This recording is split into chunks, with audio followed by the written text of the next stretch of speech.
पृथ्वी music present Kunti recording studio मुकेर।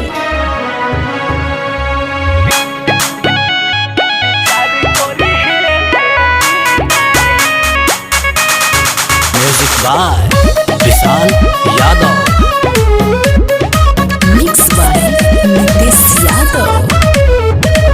ले लया बहता रे माई कहीं तो से अरजी लगाई, मन बड़ी दुख में बावे लोगवा बनल बकसाई।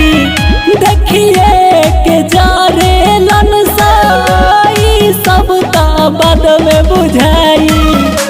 कनी के अति बना सहल सहाई, विचार करी है देवी माई।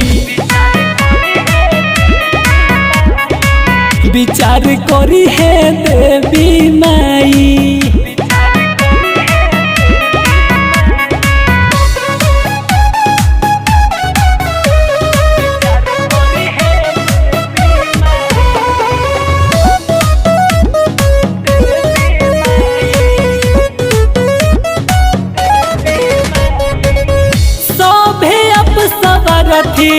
एह दुनिया के लोग बा देख नहीं सके लन यही बात के सोग बा।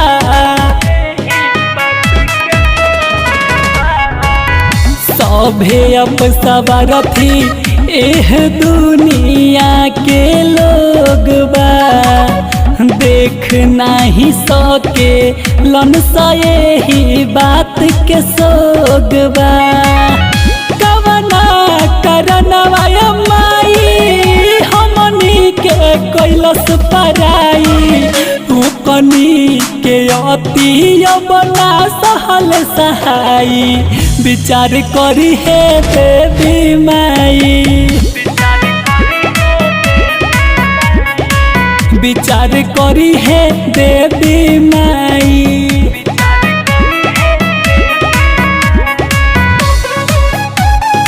पृथ्वी म्यूजिक प्रेजेंट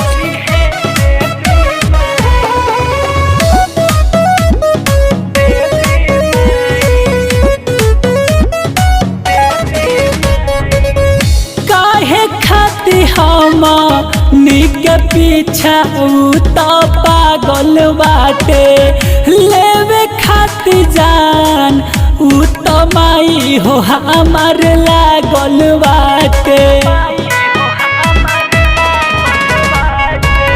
काहे खाती पीछा उ तो हमनी के लागल बाटे, लेवे खाती जान उ तो हमार माई हो लागल बाटे।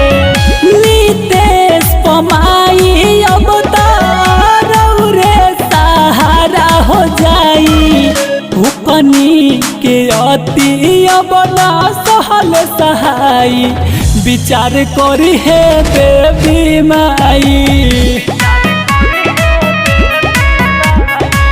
विचार करी है देवी माई। Kunti recording studio Muker. Prithvi music present.